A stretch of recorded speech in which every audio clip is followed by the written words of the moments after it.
Okay. Shalom frères et sœurs, le Seigneur est merveilleux, lui qui nous a rassemblés. La Bible dit qu'il est doux et agréable pour les frères de demeurer ensemble. Alors que nous étions en train de prier pour ces sujets par rapport à ce qui se passe actuellement dans le monde, je me suis souvenu de ce qu'un frère m'a dit il y a quelques années, que le monde sera de plus en plus difficile afin que les chrétiens sachent que le siècle présent ou ce monde n'est pas leur demeure. La Bible dit, celui qui cherchera à marcher ou à vivre pieusement en Jésus-Christ sera persécuté. Donc, bien-aimés, sachant que le monde ne sera plus jamais le même et que cela attire notre attention afin que nous parlions comme notre Seigneur Jésus qui avait dit à Pilate que mon royaume n'est pas de cette terre. Nous sommes des pèlerins et des passagers sur terre. C'est pourquoi tout le temps, il nous convient de parler comme Moïse dans Psaume chapitre 90, verset 12. Enseigne-nous à bien compter nos jours afin que nous appliquions nos cœurs à la sagesse. Gloire à Dieu. Ce soir, nous allons partager sur un nouveau thème. Nous allons parler de la seconde circoncision. Et comme verset de base, nous allons c'est une longue lecture. Ok, on va lire du verset 1er jusqu'au verset 7. Josué chapitre 5, du verset 1er au verset 7. Lorsque tous les rois des Amoréens à l'occident du Jourdain et tous les rois de Canaan, les eaux du Jourdain devant les enfants d'Israël jusqu'à ce que nous eussions passé, ils perdirent courage et furent consternés à l'aspect des enfants d'Israël. En ce temps-là, l'Éternel dit à Josué, fais-toi des couteaux de pierre et circoncis de nouveau les enfants d'Israël une seconde fois.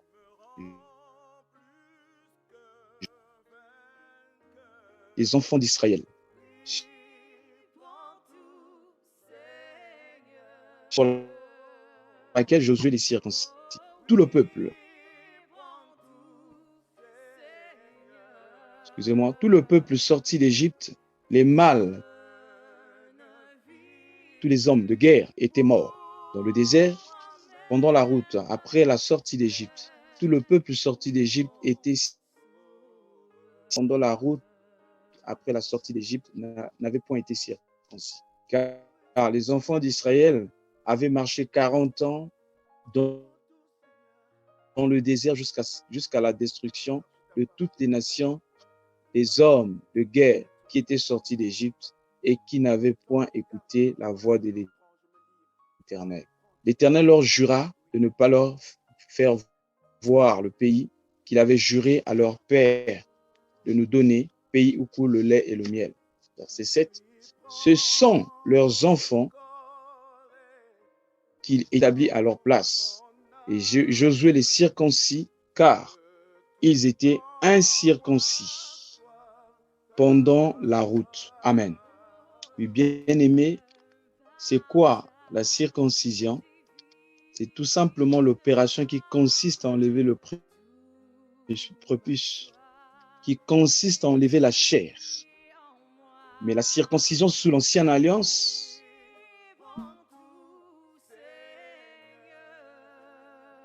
que Dieu en effet avait établi une alliance avec Abraham. Et comme signe de l'alliance, il avait demandé à Abraham de se faire circoncire et de circoncire tous les mâles qui étaient dans sa maison. Donc la circoncision montrait que les hommes étaient des enfants d'Abraham et des serviteurs du Seigneur. Parce que même au temps des apôtres, puisque c'était une loi même au temps de Moïse, pour entrer, pour avoir accès dans le temple, il fallait se faire circoncire. C'est la raison pour laquelle l'apôtre Paul avait circoncis Timothée pour ne pas avoir des problèmes avec les Juifs qui étaient là-bas. Il fut obligé de le circoncire. Donc la circoncision permettait aussi d'avoir part aux bénédictions de l'alliance. Parce que Dieu dit à Abraham, marche devant ma face et sois intègre. Et après, il déclare encore les bénédictions. Elle constitue également un signe de l'obéissance des Israélites de faire circoncire. Même si le peuple de Dieu avait envahi la terre promise, il fallait se préparer spirituellement à travers la circoncision et la Pâque avant de pouvoir entreprendre la conquête. En effet, lorsque Moïse est mort sur la montagne, il était question que le peuple rentre à Canaan, c'est-à-dire le pays que Dieu avait promis de donner à son peuple. Dans Josué chapitre 1, Dieu parla à Josué pour dire que mon serviteur Moïse est mort. Toi, sois fortifié, c'est par toi que mon peuple va rentrer dans la terre promise. Et au chapitre 2, nous voyons Josué envoyer les espions qui étaient allés dans la maison de Rahab, la prostituée. Et au chapitre 3, nous voyons la traversée du Jourdain. Parce que, bien aimé, pour entrer dans le royaume, il faut forcément passer par le Jourdain. C'est très important. Sans le passage par le Jourdain, on ne peut pas avoir l'accès dans le royaume. Souvenez-vous, le Jourdain, bien aimé, représente beaucoup de choses.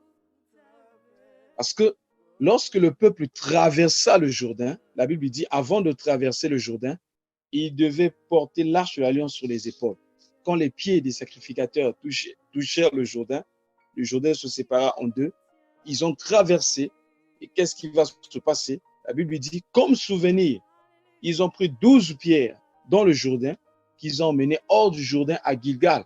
Mais il y avait 12 pierres qui étaient restées dans le Jourdain. Voilà pourquoi Jean-Baptiste, lorsqu'il est venu aussi bien-aimé, il baptisait les gens dans le Jourdain. Et Jésus-Christ, comme le véritable, ou encore lui qui représentait l'arche de l'alliance, bien-aimé, il est venu aussi dans le Jourdain.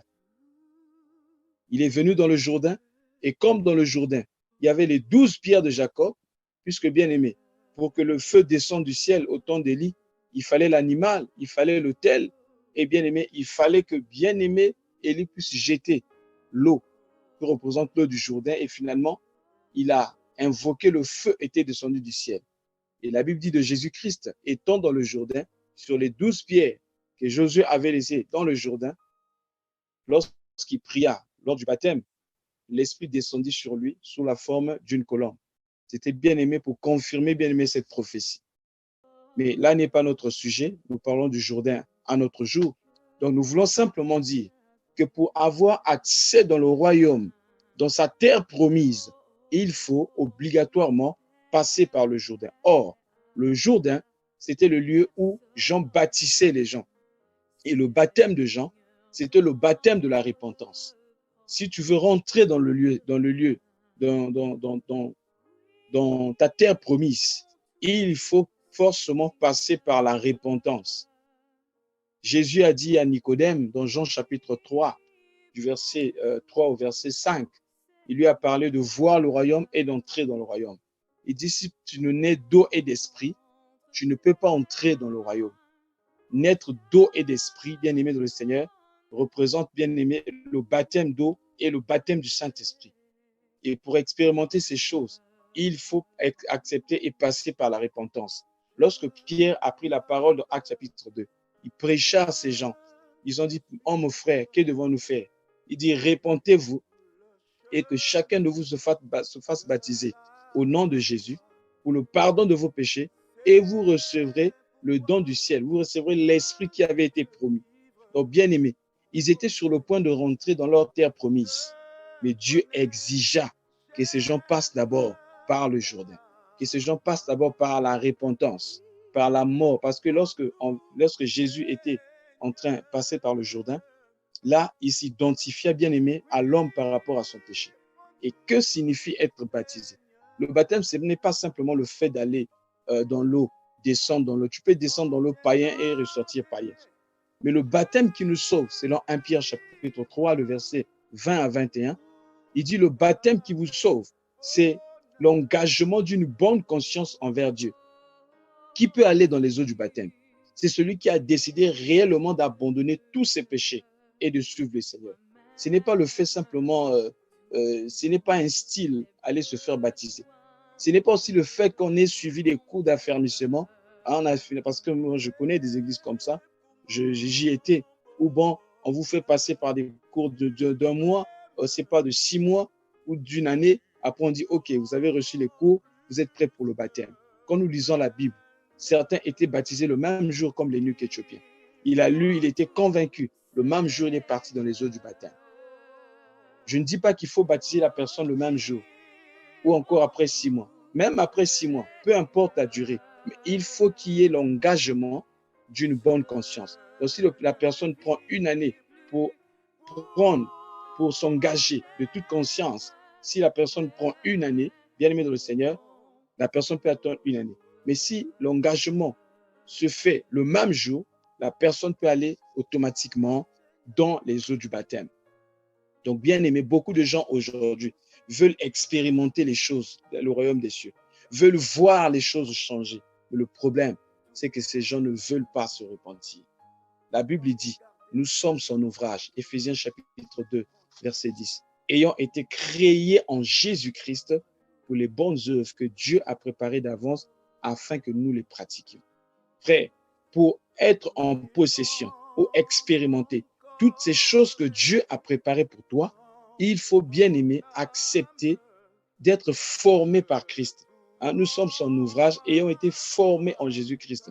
Et cette formation passe par la repentance. Lorsque nous nous repentons de nos péchés, le Seigneur Jésus-Christ envoie dans notre cœur l'Esprit. Et si nous recevons cela, nous pouvons aller bien aimer dans les eaux du baptême. Nous acceptons d'abandonner le péché, totalement le péché, et de suivre le Seigneur. Il y a des gens qui connaissent des troubles tout le temps, l'instabilité dans leur vie émotionnelle, leur vie chrétienne, tout simplement parce que ces gens ne sont pas passés par une vraie repentance, une vraie conversion. Voilà pourquoi on trouve de plus en plus des gens qui veulent recevoir simplement de Dieu, mais qui ne veulent pas recevoir Dieu, qui sont tout le temps en train de courir pour aller vers Dieu, pour avoir des choses, mais qui ne veulent rien savoir en ce qui concerne ce Dieu-là qui sert. Ils veulent de Dieu, ils veulent recevoir de Dieu, mais ne veulent pas recevoir Dieu lui-même. La Bible dit, cherchez premièrement le royaume des cieux et sa justice, et le reste vous sera donné par-dessus. Donc, c'était important que ce peuple passe par le Jourdain. Et après le Jourdain, juste avant d'arriver dans le chapitre 6, pour prendre, bien aimé, Jéricho, la Bible dit, quand ils sont arrivés à un endroit donné, Dieu va demander à Josué de circoncire une deuxième fois, une seconde fois, ce peuple-là. Mais écoutez bien ce qui est dit au premier verset. La Bible dit, lorsque tous les rois des Amoréens à l'Occident, du Jourdain, et tous les Cananéens apprirent que l'Éternel avait mis à sec le Jourdain devant les enfants d'Israël, jusqu'à ce que nous eussions passé, ils perdirent courage et furent consternés à l'aspect des enfants d'Israël. Vous voyez? Regardez, je vais lire un peu ça dans la version Semeur. On dit tous les rois des Amoréens établis sur la rive occidentale du Jourdain, et tous les rois des Cananéens établis sur le littoral de la mer Méditerranée apprirent que l'Éternel avait asséché le Jourdain devant les Israélites jusqu'à ce qu'il ait traversé. Alors, le courage leur manqua et ils perdirent tous leurs moyens en face des Israélites. Vous voyez, j'aime bien la version anglaise. La version King James dit littéralement, lorsqu'ils ont appris ce que Dieu avait fait avec ce peuple, leur cœur, ils ont été découragés au point où leur cœur devinrent comme une pâte. Donc, ils ont perdu le courage. Ils étaient devenus très faibles en apprenant cette nouvelle. Donc, en quelque sorte, pour les enfants d'Israël, c'était un bon moment pour attaquer parce que déjà leurs adversaires étaient paralysés moralement. Vous savez, ce qui maintient la troupe, bien aimée, dans le champ de bataille, généralement, c'est le moral. Mais ils avaient déjà perdu le moral. Donc, pour les Israélites, c'était le bon moment pour attaquer. Mais la Bible dit, en ce même moment, en ce temps-là, l'Éternel dit à Josué, fais-toi 2 couteaux et circoncis de nouveau les enfants d'Israël. Ô bien-aimés dans le Seigneur, les pensées de Dieu ne sont pas nos pensées et les voies de Dieu ne sont pas nos voies. J'ajoute, le temps de Dieu n'est pas notre temps. Quelquefois, lorsque nous pensons que c'est le moment de faire telle ou telle chose, quelquefois pour Dieu, ce n'est pas le moment. Ce fut un bon moment pour attaquer, mais pour l'Éternel, c'était le moment de la circoncision. Pour les enfants d'Israël, c'était le moment où il fallait attaquer, mais pour Dieu, c'était le moment de s'attaquer. Pour les enfants d'Israël, c'était le moment d'attaquer l'ennemi extérieur, mais pour Dieu, c'était le moment d'attaquer l'ennemi intérieur. Pour les Israélites, c'était le moment bien-aimé de l'invasion, mais pour Dieu, c'était le moment du renouvellement. Quelquefois, nous pensons que c'est le moment d'attaquer, c'est le moment d'évangéliser, c'est le moment de gagner les âmes, c'est le moment d'attaquer à l'extérieur. Mais quelquefois, Dieu te dit, ce n'est pas le moment d'attaquer à l'extérieur. Parce que si tu attaques à l'extérieur, au moment où à l'intérieur, il n'y a rien, certainement, tu ne pourras pas avoir la victoire. Parce que Dieu fonctionne toujours de l'intérieur vers l'extérieur. Quand Adam vit Ève pour la première fois, il n'a pas commencé par l'extérieur, il a commencé par l'intérieur. Voici cette fois-ci, celle qui est os de mes os et chair de ma chair. Tu peux penser que c'est le moment d'évangéliser. Oui, la Bible dit, allez partout dans le monde, faites de toutes les nations mes disciples. Mais quelquefois, Dieu dit, c'est le moment d'évangéliser ta propre maison. Aujourd'hui, il y a beaucoup de problèmes quelquefois dans les églises parce que, bien aimés, ceux qui conduisent ne sont pas irréprochables. Paul a dit à Timothée, a écrit à Timothée en disant, c'est une bonne chose que quelqu'un cherche à être évêque ou encore conducteur d'église. Mais il dit, celui qui veut conduire l'église de Dieu doit d'abord savoir conduire sa propre maison. Comment se fait-il que toi, dans ta maison, chez toi, il n'y a pas de paix, tu n'as pas la paix avec ta femme? Tu ne diriges pas bien ta maison, tu ne prends pas le temps d'éduquer tes propres enfants. Mais tu veux d'abord aller prêcher l'évangile. Oh bien-aimé dans le Seigneur, si tu ne sais pas gérer ta propre maison, comment sauras-tu gérer la maison de Dieu? Quelquefois, nous pensons que c'est le temps d'aller gérer l'extérieur, combattre l'ennemi extérieur. Mais quelquefois, Dieu te dit, le problème, c'est d'abord au niveau intérieur. Est-ce que tu as géré tous les problèmes intérieurs qui te concernent? Il y a encore l'amertume dans ton cœur, des ressentiments contre les gens, le manque de pardon. Mais toi, tu penses que c'est le moment où il faut attaquer à l'extérieur. Tu penses que le moment de gêner. Non, la Bible dit l'obéissance vaut mieux que les sacrifices. C'est pourquoi la Bible dit ne déchirez pas vos vêtements, mais déchirez vos cœurs. Frère, la circoncision dans la nouvelle alliance, c'est d'abord la circoncision du cœur. Parce que Dieu regarde d'abord au cœur.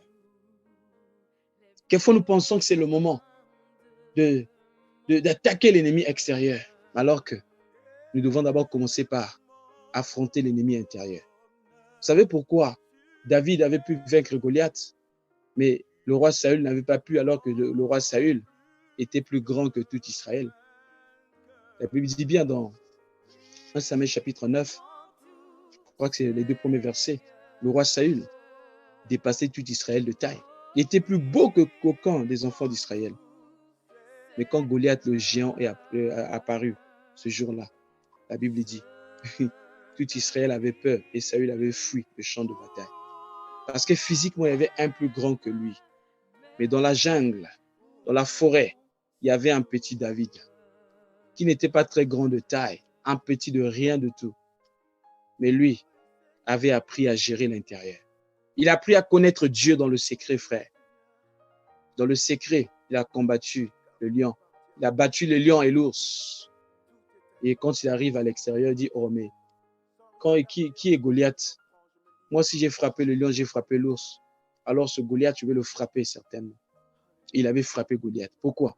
Parce que dans le secret, il avait appris à vaincre dans le secret. Frère, tu dois apprendre à vaincre dans le secret. Tu n'as pas encore appris à vaincre les péchés secrets, mais tu veux aller évangéliser. J'ai vu des frères comme ça. Ils se livrent encore à la pornographie. Ils sont hypocrites. Un pied dans le Seigneur, un pied dans le monde. Mais ils veulent aller évangéliser. Vous allez évangéliser quoi, frère? La meilleure façon d'évangéliser, frère, c'est de vivre l'évangile. De peur d'être comme les pharisiens. Vous savez, les pharisiens transmettaient leur connaissance intellectuelle. mais Jésus transmettait sa vie. Voilà pourquoi il est écrit de Jésus que lorsqu'il prêchait la parole, c'est comme s'il parlait comme ayant autorité sur le peuple. L'autorité, ce n'est pas créé, mais c'est sa vie, bien-aimé. Comme il vivait la parole, lorsqu'il présentait la parole, il communiquait, bien-aimé, la vie. C'était de cœur à cœur et le cœur était touché. Mais les pharisiens communiquaient la pensée, ce qu'ils connaissaient au niveau de la tête, l'intellect. Voilà pourquoi ça ne touchait que l'intellect. Ça touchait que, bien-aimé, le cerveau. Et le cœur n'était pas transformé. Et ce peuple devait connaître la circoncision. Pourquoi?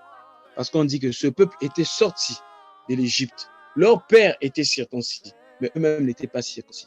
Ils sont rentrés dans les choses de Dieu comme ça. Ils sont passés par la circoncision du cœur. Il y en a beaucoup. Voilà pourquoi ne soyez pas surpris d'entendre souvent des scandales au milieu de ceux qu'on appelle serviteurs de Dieu. Escroquerie, adultère, toutes ces choses. Pourquoi? Ils sont rentrés dans le service. Ils sont passés par la circoncision. Ils ont privilégié le service. Ils sont passés par l'être. Voici l'une des plus grandes erreurs que nous commettons aujourd'hui dans les églises. On met plus l'accent sur le service. C'est que nous devons faire pour Dieu. Donner pour Dieu, travailler pour Dieu, faire beaucoup de choses pour Dieu.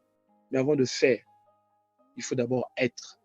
Parce que le plus important, c'est Dieu frère, c'est d'abord être quelque chose pour Dieu. L'offrande que Dieu attend de nous, c'est d'abord nous-mêmes. Dieu ne recevra de ton offrande seulement dans la mesure du possible que tu deviennes une offrande. C'est lorsque tu es une offrande que tu peux offrir quelque chose à Dieu. Lisez dans Genèse chapitre 4, les premières personnes qui ont fait une offrande à Dieu, c'était Caïn et Abel. Caïn avait donné les fruits de la terre parce qu'il était agriculteur. Mais Abel donna le premier-né, la graisse des premiers-nés et ses troupeaux parce qu'il était berger. La Bible dit Dieu porta un regard favorable sur Abel et sur son offrande. Il ne porta pas de regard favorable sur Caïn et son offrande. Le problème, ce n'était pas l'offrande. Le problème, c'est celui qui avait fait l'offrande. Parce que chez Dieu, Dieu ne regarde pas d'abord la voix, Dieu regarde dans l'être. C'est pourquoi il est écrit, si tu veux faire ton offrande, et là, devant l'autel, tu te souviens que quelqu'un a quelque chose contre toi, ne donne pas l'offrande. Va d'abord te réconcilier. Et ensuite, viens donner l'offrande. Il est écrit dans le livre des Proverbes que celui qui refuse de mettre la parole de Dieu en pratique, qui refuse de mettre la parole de Dieu en pratique, même sa prière est une abomination aux yeux de Dieu. Bien-aimé dans le Seigneur, est-ce que tu as été circoncis? Est-ce que tu as un cœur circoncis? Parce qu'aujourd'hui, lorsqu'on parle de la maturité, les gens regardent aux dons spirituels. Les gens regardent aux dons spirituels. Oh, bien-aimé dans le Seigneur, ne regardons pas aux dons, mais regardez plus aux fruits de l'esprit. Je ne dis pas que les dons sont mauvais. La Bible dit aspirer aux dons les meilleurs. Nous devons aspirer aux dons. Mais bien-aimé, le plus important, c'est d'abord l'être. Ta vie. Est-ce que ta vie est une fleur de bonne odeur au nez de Dieu? Est-ce que ma vie est une fleur de bonne odeur? Ce n'est pas d'abord ce que je dois faire ou ce que je fais pour Dieu. Mais qui suis-je devant Dieu? Quelle est l'odeur que ma vie dégage aux yeux de Dieu? Quelle est la disposition de mon cœur? C'est là le plus important. Et c'est alors que nous allons expérimenter, bien aimé, la puissance de Dieu. Ces jeunes étaient sortis. Ils étaient là en train de servir. Ils étaient là tout chaud, tout flamme. Ils faisaient beaucoup de choses pour Dieu. Mais ces jeunes n'étaient pas circoncis. Mais comme ils étaient sur le point de rentrer dans Jéricho, dans la terre promise, Dieu bien-aimé ne donne pas, bien-aimé, des choses saintes aux chiens ou aux pourceaux. Dieu ne donne pas des choses saintes ou des choses précieuses aux gens qui sont immatures. Il fallait que ces gens connaissent la circoncision. Pourquoi? Parce que si tu es passé par la circoncision du cœur, tu sauras comment gérer la bénédiction de Dieu. Dieu, pour bénir quelqu'un, c'est facile. Mais bien aimé, pour élever quelqu'un, c'est facile. Mais pour que cette personne reste dans cette position, c'est difficile. Certains deviennent orgueilleux, d'autres encore, l'argent devient une occasion de chute pour eux. Ils abandonnent les choses de Dieu. Combien cherchaient le mariage auprès de Dieu? Après le mariage, ils ont quitté l'église. Ils n'ont plus le temps pour Dieu. Combien cherchaient le travail?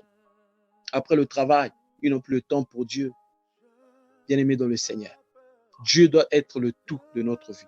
En fait, la circoncision signifie se dépouiller de la chair afin que Dieu devienne le tout de notre vie. Et si Dieu devient le tout de notre vie, aucune chose, frère, ne pourra, bien-aimé, nous conduire à rétrograder dans notre foi. Il sera toujours, bien-aimé, le tout de notre vie. Alors, je vais lire un passage pour clôturer. J'aime beaucoup ce passage.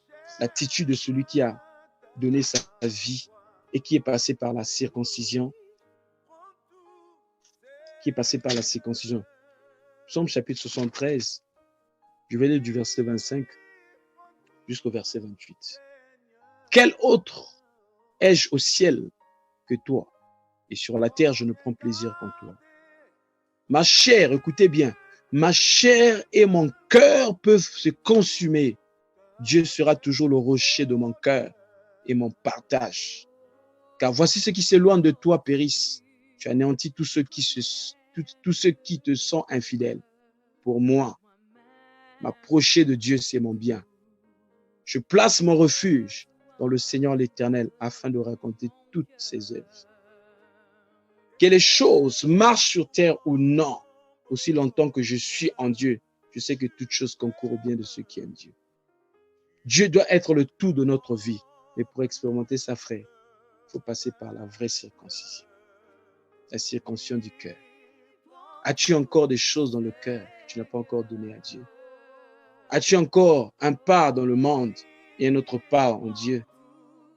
Cours-tu encore après le siècle présent ou encore cherches-tu simplement les choses auprès de Dieu sans chercher Dieu? Alors je te donne l'opportunité ce soir de revenir à Dieu.